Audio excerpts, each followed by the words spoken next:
to the Influencer Marketing Blueprint, where we teach e-commerce brands the 3-step formula that drives revenue, not just likes. I'm Cody Whittick. And I'm Taylor Lagasse, and we're here to guide you to influencer marketing success. Let's get started. What's up, everybody? Happy New Year. I don't know how long you can say that for, but I'm just going to still say it one last time. This will be the only episode of 2023 where I say Happy New Year, so take it or leave it. We are back, and we are back, not just Taylor and I, but we are back kicking off 2023 with a special guest, one of our own, not at Kynship, but one of our clients, Mr. Jack Rubin, co-CEO of Purdy Figg. Jack, introduce yourself. Hi, guys. Yeah, I'm not a Kynship employee, not yet. Not yet. We haven't taken you from. But super exciting episode today, guys. We're going to be talking through Purdy Figg's business. We're going to be talking through their awesome influencer strategy, how they've grown considerably over the past couple of years. We'll get into some of the backstory of Jack, his brother, them being brothers and partners. And we'll get into just all the nitty-gritty stuff of influencer, creative, paid. So, Jack, give the listeners an idea of who you are, Purdy Figg, kind of just a high-level overview of you and your business. Yeah, sure. Thanks, Cody. So Purdy Figg is a natural cleaning brand. We sell refillable concentrate cleaners that you just put into a bottle for life, add tap water at home. We cut out plastic from the cleaning supply chain. So that's our thing. We launched the brand in 2020, but pivoted from a different product in October 2020, and so kind of launched the Counter Clean, which is our main cleaning product, about 15 months ago. So since then we've had a pretty cool growth journey, gone from doing about £20,000 a month to about £500,000 a month, and yeah, I'm the co-CEO there, and I run the marketing and e-commerce side of the business. So that's why we're talking to you instead of your brother. Is that correct? Yeah, unfortunately for you. No, you guys have so Taylor and I are co-CEOs, and you and your brother are co-CEOs, but you're one of the few businesses that I've come across where that is a dynamic. I know you can obviously search companies where that is a dynamic, but could you kind of speak to that? Any unique ways that you and your brother have managed kind of the co-CEO world? Because I mean, this could be a whole nother podcast episode, but just that would be interesting for. Yeah, I mean, firstly, like there are successful companies, like lots of successful companies that have co-CEOs. So the myth that it's always a single CEO, it's a bit of a myth, basically. But yeah, I mean, Charlie and I are co-CEOs because we are partners, not just in this business, but we see ourselves as partners across like 30 or 40 years of doing business together. So Purdy Figg is like just the beginning for us. It's the first cog in our machine, and not one of us is going to run that whole machine. We're going to run it together. So it just doesn't make sense for either of us to be CEO at this point. If there is a time when like one of us wants to build a secondary business or another business, build out that business, and it makes sense to split, and one of us be CEO, one and the other, we may end up doing that. But right now it works great. You're speaking to co-CEOs, by the way, as well. So you're in good company. It was a fun decision-making process coming to those, because we didn't start with it. Did you guys start with those titles on your guys' end from the jump, or did you guys transition to those titles? I'm actually curious. I think we kind of just, I think none of us had the bollocks to say to the other one, like, I want to be CEO. I want to be CEO, bitch. So it kind of just, it kind of just happened organically, I guess. What, did you guys have like a round table about it and be like, what are we going to do? We had a boxing match. Both of us knocked each other out. Co-CEOs. Yep. That's how it happened. There we go. How do you guys find it work? I mean, to speak to your question, how does it work? It's like we make the big decisions together. We run the board together, and we both have like areas that we control. And if Charlie tells me that he wants to do something in his area of control, I'll challenge him, but essentially it's up to him. Mm-hmm. Like I'll bow down to his expertise in that area, and vice versa. And then the things that we share together, we basically always end up getting to a place where we're both happy. So it's not a big problem. Do you guys find the same? Super similar dynamic. We're interviewing you, Jack. There's no questions for us, okay? Okay. All right. So very similar dynamic. Yeah. We'll transition here. Origin story. And you obviously just gave us like a little bit of context about Purdy Figg, who you are, who the brand is, but what led you to even start this in the first place? What's the origin story of Purdy Figg? Yeah, I'll run through it super quick because no one wants a long, boring story. But basically, me and my brother Charlie, our mum was making cleaning products at home. They were just like using like bicarbonate of soda, vinegar, lemon, just completely natural products. And then she started to teach her friends how to make them. And eventually this turned into like a workshop business where her friends used to come around. She'd teach them a class on natural cleaning and they'd go home. She was doing that for like 3 years with her friend called Charlotte Figg. My mum's called Purdy, so that's why the name Purdy and Figg comes from. And me and my brother went home, and this woman had driven 2.5 hours from where she lived to my parents' house to pick up a new bottle of cleaner that my mum had made because she didn't like making it herself. And I was like, that's really interesting. I wonder why she's done that. So I asked her, and she explained the natural cleaning products either don't work or they don't smell of anything, and that this was like the best thing she's ever used, and she's cleaning her whole life, and she just wished she had this her whole life. And I was like, wow. And it reminded me of an Instacart story that I heard a long time ago, which was, you've got a really good product when your friends not only use it once as a favor, but they keep coming back. So you check their order history, and it's like, oh shit, they've ordered every week for the last 3 months. Not just a favor order, but they're really connecting with the product. And that's what I saw with Charlotte and Purdy's friends. So immediately I was like, we've got a target market. We've got like the basis of a product in the sense that we know what they're looking for. And Charlie and I were like, let's just launch it. It's going to be awesome. That's so fun. Give listeners some context for where you're at currently size-wise, as well as growth trajectory in 2023. Yeah. So last year we did about £3 million in turnover, but that was like very much the second half of the year that things really kicked off. So towards the end of the year, we've been acquiring about 10,000 new subscribers per month. And we've now got £3 million of booked revenue for next year. That's not even talking about new customer revenue next year, booked subscription revenue. So we've got 40,000 active subscribers, acquiring 10,000 new ones every single month. It's growing like crazy, and that's where we are. Come on. Jack, do you even remember? So context for the listeners is when I said I opened the show is that you're one of our own, but you are a client. Do you remember how you actually stumbled upon us? I believe we encountered each other, not me and you, but maybe even Taylor through Twitter, or that you heard about us through Twitter. Yeah, I think I saw one of Taylor's tweets, or I just saw I saw you were connected to someone that I knew, or I can't remember, but it was some kind of Twitter thing. And then I went onto your site, and I was like, I really liked how you guys framed like the whole influencer with sales angle. I thought that was really, really cool.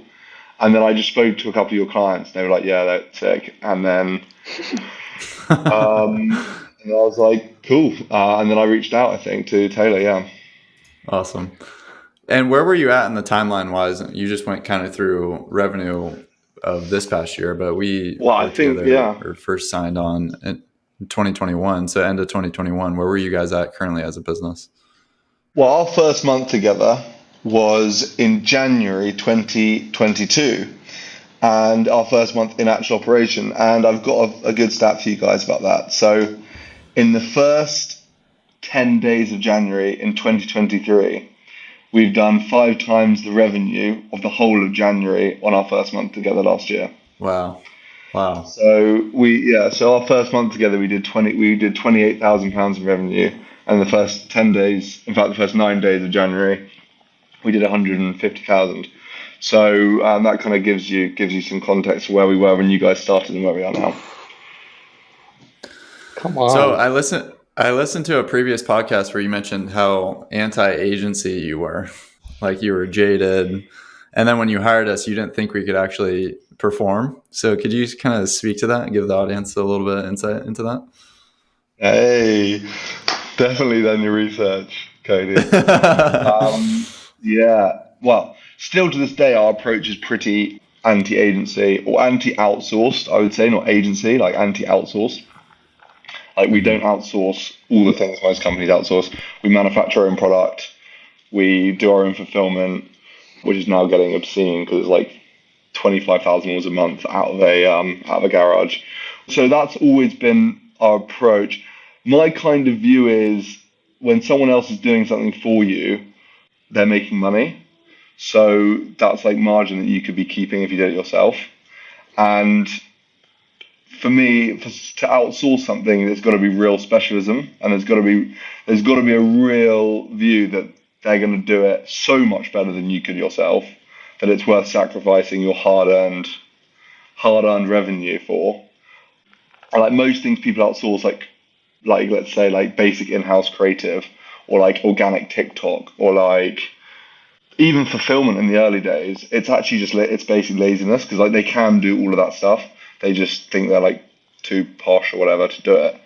And so that's kind of my view of outsourcing stuff early on. Also, doing stuff yourself, you learn a lot about how to do it. Like for instance, I did all our Facebook ads at the beginning, and I actually did them until like April last year with you guys, alongside you guys. And like not only did I get to learn how to run Facebook ads and get quite good at it, but now I'm probably a much better manager of you guys as a client, as a partner, in terms of understanding how Facebook works, understanding when things go wrong and things go right, because I've run it myself, I've done it all myself.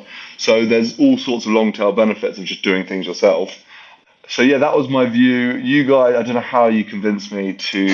It was a battle. I was about to, I'm just been holding my tongue. Man, you were a battle for sure. Just giving How many references did I ask for, Taylor? Oh my goodness, given the context, just the audience context of just how much this man really means. He's all about keeping things internal. We had to fight tooth and nail, like every month for that ad account to just slowly transition it. We'd get like to be able to run one campaign for a couple $100, 2 campaigns, 3 campaigns. Finally, Oh yeah. 6 months in, I was like tracking. We were like tracking your performance versus mine on like a weekly basis, and I was like, yeah, no, exactly. And but essentially, and then I basically thought, well, let's just like prove it out in data, as always with anything e-commerce related. Like sales do the talking, and you guys were killing it, and I let go. I finally let go. It was fun, man. We had to resurface that though. It was a good fun. So that's where you were at with us when you first chat with us. I loved how you did your homework too and came with that stat.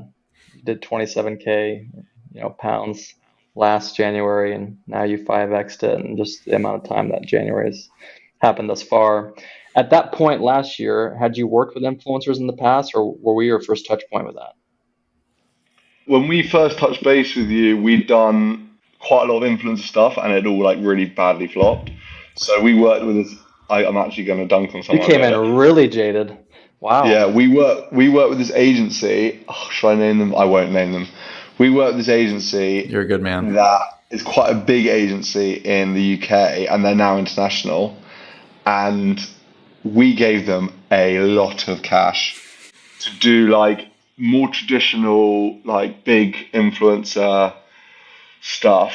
Well, actually, so I'll tell you what it was. It was basically more upfront money to like partner with influencers, and it was whitelisting, and then it was pushing spend through ad accounts that were whitelisted. And the reason I was interested is because they had access to certain people we could never whitelist with. That I thought, oh, this could be a really cool way to like grow and get performance on Facebook. But it completely flopped. Like the paid posts were a disaster. Like it must have been like 0.05 ROAS or something. And they were like, 5-10K posts, like 5-10K for a post. And then the whitelisting just never got the same performance as we could get on our own ad account. Not to say whitelisting can't work. I think it can, but for me, it probably plays a better role in retargeting than prospecting. But I don't know what your guys' thoughts are on that. You're just affirming a past episode right now. I love it. You heard it from Jack. here live, not us. We said in a previous episode across like having visibility into $350 million of ad spend, we have seen zero correlation between whitelisting a piece of content or running a piece of content from the brand's handle. We've seen it in a lift in ROAS and lift in performance. We've seen in certain, like you're saying, instances where one will outperform the other, but the content's the most valuable piece, without a doubt. Well, put it this way as well, guys. Like, okay, how many impressions did we run through the Facebook account last month? Do you guys know? Off the top, no. Hit me. You sound like you got it. Yeah, so it's around about like 2.5 million impressions, right, that we ran through the account. Now, our target audience in the UK our core target audience is probably 2.5 million people, like that really, really like completely bang on for our product. So if you assume Facebook are sending our impressions to the best people who could buy a product, which they probably are, every single person in our target audience saw our brand through Facebook ads last month in the UK. If we're whitelisting, they're not seeing our brand. They're seeing an influencer's brand. So even if you could replicate or like get on par performance with whitelisting as a prospecting tool, does it actually make sense from a brand awareness tool? I'm not convinced. Yeah, and it's typically not worth the added. Who knows what they charged you for that in addition to what you were paying for the post, but it's typically another arm and leg for. That's some crazy. Talk about margin. Yeah. So that's cool. Next thing here is just to give you a recap. I don't even know if you know this. So the first 10 campaigns that we ran to one another, first 10 campaigns, outreach to 4,500. Oh, this has got to be the first 9 campaigns. Right. 4,500 influencers outreached. People that opted in were 2,032. So to receive free product. This is our campaigns. These are your campaigns, first 9. Yeah. So there was 45% opt-in. Our averages there is typically 20%. So 2.5, the averages here. Your post rate was 59% out of the people that received product. Our averages are 30%, so you 2x that. And then you had 3,908 posts go live by those influencers, which is 3.24 posts per influencer, and our average there is 2.5. So were you, and like just hearing that probably for the first time, were you surprised by these numbers? Just how, crazy the influencers were going about going and getting crazy about your products and just the response. What was your reaction to it? I mean, those are great numbers, and yeah, it's been like such fun because we've been breaking records every month with it, and it's so cool. Was I surprised? Like, no, because it's a great product, and like any kind of marketing that you do, a great product is always going to boost your efforts massively. Like even our Facebook ads, we have like 500-600 comments on a lot of our ads. People just saying they love the product. Like if that doesn't improve Facebook ad performance, then like what will? So I think there's like just an element of I've seen this product, how much people love it. So no, but also it's just a massive affirmation that we've got great product market fit. And so I was so happy. It's so great to see, and it's great that we're getting 5x efficiency or money on the service, guys. That's awesome. Yeah. Jack, I know this is your baby, and you're not surprised because you believe in the product, but like we're talking for the audience, like this is cleaning supplies, guys. This isn't like a fancy watch. This isn't, and like you have an awesome product clearly, but like for people listening, like just a reminder, this is cleaning supplies. Yeah. This isn't like your typical, like what you see from influencers posting, like getting an amazing free product or like that type of thing. So is that element a surprise to you just in terms of category, like people going crazy over this stuff? Or for you, it's kind of just going back to that origin story of like, man, I saw, my mom's friends going crazy over it. And so I was a little surprised, if I'm being honest. Yeah. Oh, you sold me in, Taylor, you sold me in. You were like, holy shit, what's going to happen when the actual season? No. I figured you were to hit our averages, but like 2.5, 3x across the board. I was like, whoa. Yeah, I mean, considering you're right, it's a commodity. Cleaning products are essentially a commodity product. Yeah, maybe it is a surprise. I mean, what do you guys think? Why do you think the influencers have reacted so well? In hindsight now, Yeah. there's just such a massive pool of influencers in that space of health and wellness environment. Like they're just proud to post about it. They're proud to say to their audience and their followers, hey, I'm using this product that's at a premium price, but it's worth it. And I look at me, I take care of my household in this way that's premium. So I think they're just very proud to share it in comparison to like a product. If we were seeding out something that helped with hair rejuvenation for you, Jack, or for Cody, or for me, are we going to go on our, socials and post about this and be That's like a great super point. pumped and proud about it? So I think your product lends itself to that really well within a pool of influencers that is just hyperactive. There's so many of these people that are trying to fit that mold and play that persona. But I did not have that opinion going into this. Like, are people really going to post themselves cleaning their counters? Hell yeah, they are. 60% of them. Hell yeah, they are.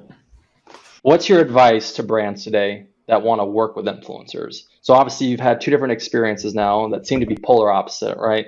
One is big name macro influencers, pay for posts. The other is no payments up front, seeding micro influencers the majority of the time.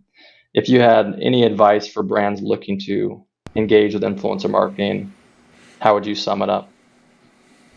I would tell if you're a small brand, assuming you're like a relatively small brand, like our size or smaller, I would say think about what your aims and objectives are with an influence campaign, and think about the stage of your business and what you need to get out of your marketing. Because I think you're going to be very hard pressed as a smallish brand, to ever compete on a direct response basis using organic influencer posts versus Facebook or TikTok even.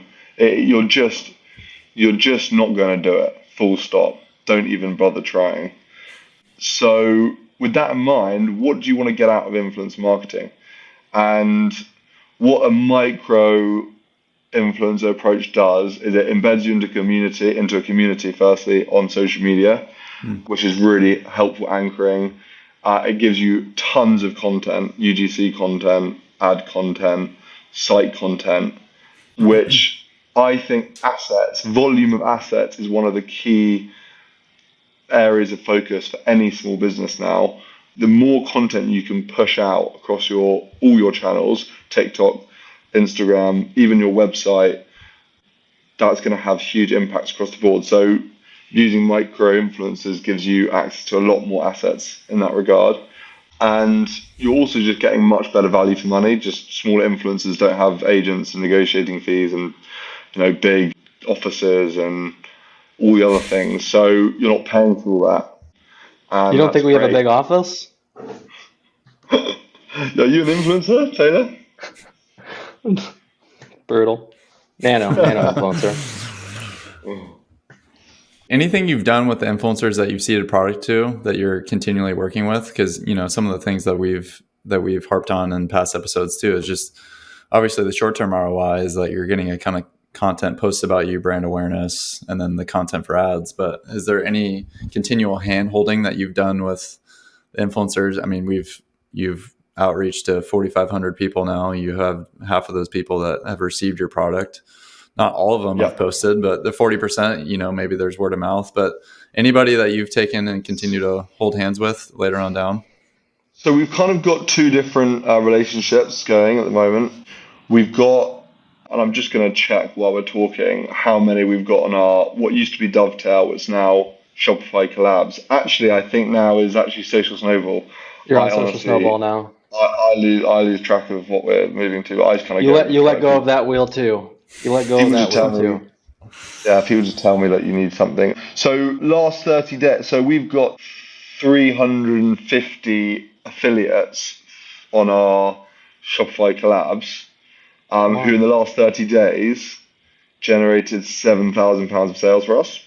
So not bad at all. And then, so that's one thing. And whenever we launch a product, like we're just launching a winter scent in January, and we're sending all of them, they're all opting in, but like 80% opt-in rate to get the winter scent. and they're pretty much all going to post about it. So that's an extra round of seeding in January that we're getting, and we're doing that 4 times a year. So we're essentially getting 4 more seeding rounds at like full utilization, basically. So there's that, and then there's also a kind of content partnership we've developed. So a few of the influencers whose content perform well in the ad account we've reached out to, and we're now on like ongoing retainers with them where they're producing content for our Instagram, TikTok, and ads. And if anyone's seen our TikTok, like we've grown to like 220,000 followers in about 6 months. So that approach is really working. That is amazing. So guys, we actually are preaching something that works in terms of long-term community. But I mean, it's roughly a third of the people that have proven to post are people that you've onboarded onto your affiliate program, and then you've taken the next steps getting on monthly UGC contracts. And although I'd probably predict it's probably a lot cheaper than if you cold outreach, they've never heard of you before, they don't have your product, now they're a proven advocate. And also that continual seeding process, right? Like your product launches, hey, here's our top people that are proven and love our brand. Let's get them the new product and continue to take care of that community. And that's so awesome.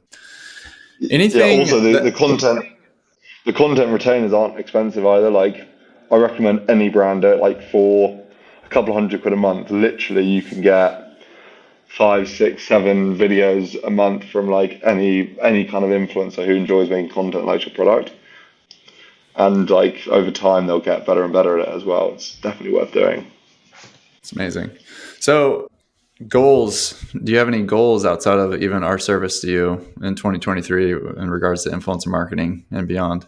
And even just taking this year, but is like one day, would you guys be happy to have a huge macro name be representing you, like bigger names kind of in the UK market or US or anything like that? Like just as an example. Yeah, I actually need to talk to you guys about this because for March live, you're gonna hear it here live. Yeah, because we're doing like a campaign over spring cleaning, and I did think a little like a slightly bigger influencer to lead that campaign. Because the thought I had, and tell me if you think I'm an idiot, but the thought I had was we're doing a double seeding with you guys in March. So we're taking the whole of February's, we're not doing it, 500 influencers, and we're doing 1,000 in March for the spring campaign where we've got 2 new scents. And I was thinking we've got that plus our Shopify collab. So we're going to have potentially 1,000 influencers posting about us early March, and we're like lining it all up. So it's all going to be at once. And I was thinking if you got a headline influencer that they probably all follow, to do a piece of content just before that, almost laying the groundwork or like being an example campaign of what the kind of content we want from them is. I don't know, like, you know how influencers kind of probably cheap each other, copy each other. Do you think that could work? Like having a kind of, almost like a kind of beacon influencer for the campaign that all the seeding influencers might replicate. I don't know, what are your thoughts on that? Or is that too complicated? It's not too complicated. CW, you want to give your thoughts first, or you want me to go? Well, I would say we've had another past episode where we call it the influencer pyramid, where it's like there's levels to get to a certain tier where you actually start entertaining. And I would say you've earned that right to actually entertain this at this point. Like you've seeded a ton, you have affiliates, you have people that you're getting into your content, into your ad account, you have proof of concept into a certain community. So finding a more flag bearer or like, and it doesn't even have to be a macro celebrity, but it could be 500,000 followers, like that type of thing. Yeah. I think you've earned that right to at least have this conversation where most brands, like you're saying, you kind of that past mistake, or Taylor and I made these mistakes early on too. Like when we worked at brands, it was like entertaining those conversations way too early with macros, getting lost in the sauce of follower count and who they are and are they going to turn and grow my business overnight? Yeah. So I would just say, like, just to affirm you, like you've earned that right to actually have this conversation. Now, depending on who it is and what you're paying, I think that's where we could probably come in and provide some insight, because that's where it begins to be, is the ROI going to be there? But I think if you go about it the right way, it can be effective. Like there's no doubt that macro influencers work to a certain degree, like it's just, are you jumping the gun a little bit? And we're it's an aims and objectives thing, right? So like macro is probably more of a brand awareness play in general, or like an awareness in your like target consumer group. And I don't mean brand awareness in like some fluffy way. I mean, if you look at our post-purchase survey data over the last 3 months, over half of our customers that we bring in have known about us for more than 3 months. So even though we're on like major direct response, daily ROAS, daily CPA targets, what we're seeing is the long tail of brand awareness is massive, and that half of our customers that came in over Q4 had been seeing us all year. And that tells me actually we might be getting to a point where investing in that top of funnel and investing in that macro could make sense. Only the thing I would add to this too, and I know Cody would agree with it as well. If you're thinking about doing a macro for the spring cleaning campaign, I would highly recommend seeding them now. So if you have targets in mind, say you have 10 targets that you'd want to be as the headliner of this, that you'd ultimately pay for post, I would seed all 10 of them now and just send them the, hey, Jack, great brand fit, want to send you our product, no strings attached. Begin that relationship in the right way now, because what will happen is, and Cody can speak to this as well, doing partnerships with like Dale Earnhardt Jr., seeding him first, making sure he loves the product, making sure there's actually like an affinity there. What will ultimately end up happening once you find the person that actually, loves your product is their price point will get slashed in comparison just to, approach them right off the bat. You get put in front of their agent. They just get you their regular rates, if not a hiked up rate to start, back and forth, back and forth. No, let's get 10 targets, seed all 10 that align with, who has been our top performers from seeding at the micro level, who actually loves you guys, who's easy to work with, who's quick to respond, who puts out great content. And at that point, you'll probably be able to identify someone who's going to give you a better rate. So seed them now and then go into the negotiation phase. That's really interesting. Campaign. That's great. Almost take the seeding approach, even if it's a macro. That's without a doubt. You need to, because you're going to get, and you probably can speak to this, man. Like these people that you've taken to the next level that have been top performers at the micro level.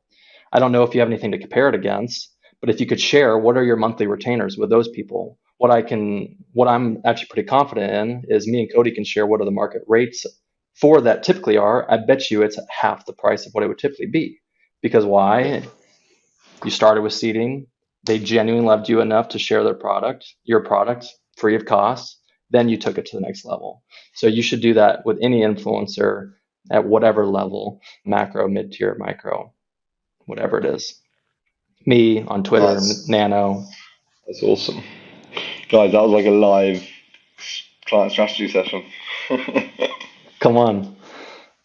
But overall, would I even recommend doing it? If your end objective is to get everyone else to follow in line, my only question would be, is the main objective there for people to follow suit and see that post? So my question would be, how are you making certain that all these micro influencers are seeing this macro influencer post? Because I mean, assuming like only 1 or 2 of them actually follow the person, is that going to be like in an email? So my thinking with that was the cleaning influencer community is quite tight and they all follow each other. So if you seeded to the cleaning influencer community in that seeding round, and then you picked like, not Mrs. Hinch if you know Mrs. Hinch, but like someone like that just every single cleaning influencer will know and follow, then you could get a pretty good hit rate on them seeing the content. But yeah. What would be cool? In our seeding message, if we actually did this, just say, and if what you're saying is true, everybody follows this person. If a part of the agreement that this macro agrees to is they are willing to share every piece of content that goes live on their stories that a micro influencer shares. So it like creates a massive incentive for these micros, right? Like they're going to get reshared by this person that's a macro. That's a great idea. And it's somebody that you're saying that they follow. It could be just an interesting spitball idea live on this podcast, but I love it. It'd be interesting. That's a great idea. All right, Jack, that wraps us up. Really appreciate you taking the time out of your day and joining us. You heard it here from Jack, all things influencer marketing, and Purdy and Figg. Thanks so much for joining us, man. Thanks, guys. Good to chat. All right, that's all for today. If you'd like some help developing your influencer marketing campaign, go ahead and DM us on Twitter. Links are in the description. Or you can head to kynship.co to learn more, and you can book a call there. That's kynship.co. At kynship.co, you also find tools, templates, and resources, all designed to help you grow an influencer campaign that drives visibility and sales, not just likes. Thanks for tuning in as always, and we'll see you next week.